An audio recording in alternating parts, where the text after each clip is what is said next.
ছেলেকে তুলে নিয়ে এসছে বর্ণালী থেকে, এরা 4 জন, ঠিক আছে, সমন্বয়ক নগর ভবন থেকে, দিয়ে সমন্বয়ক বলে এখানটাতে আটকে রেখেছে। আমার কাছে ফোন এসছে যে এরকম ব্যাপার, একজনকে আটকে রেখেছে। থামো, তোমাকে আমি ফোন দিয়েছি প্রথমে, তোমার নাম্বার আমাকে একজন পাঠিয়েছে। এরা দাবি করেছে যে সমন্বয়ক বলে এই ছাত্রলীগ করে, একে আটকে রেখেছে। আমি এসে একে জেরা করলাম, বললাম তোমাদের কাছে এভিডেন্স আছে কোনো এই ছাত্রলীগ করে?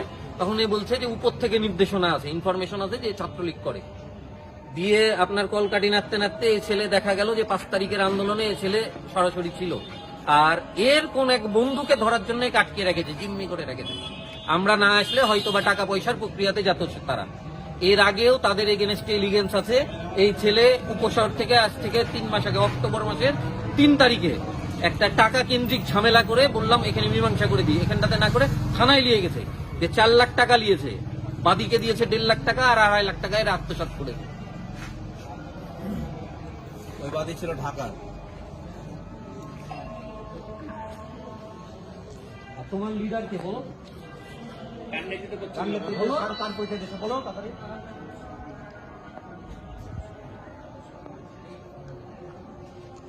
তার সমন্বয় পরিচয় দিচ্ছে না, তার সমন্বয়।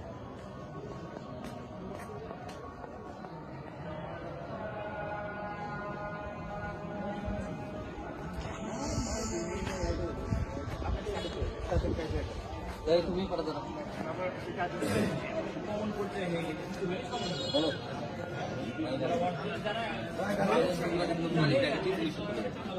স্বীকার করেছে।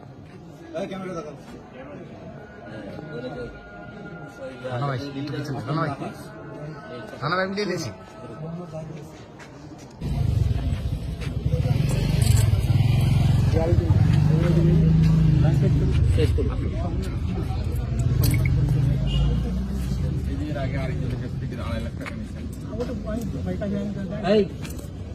জানিস না পরিচয় দিলা যে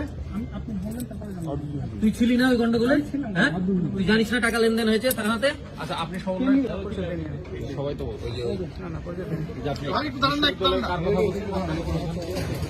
ওখানে বলতো ভাই সত্যি 5 তারিখের আগে ওর সাথে একসাথে আন্দোলন করতে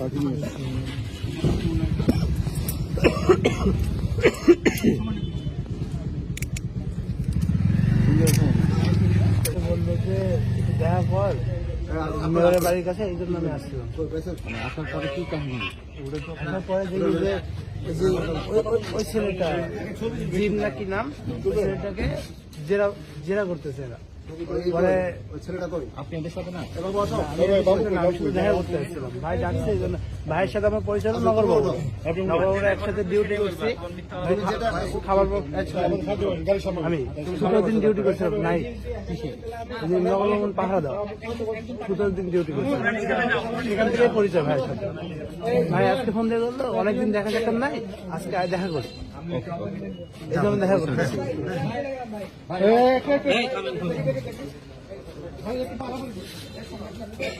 ভাই থামেন না।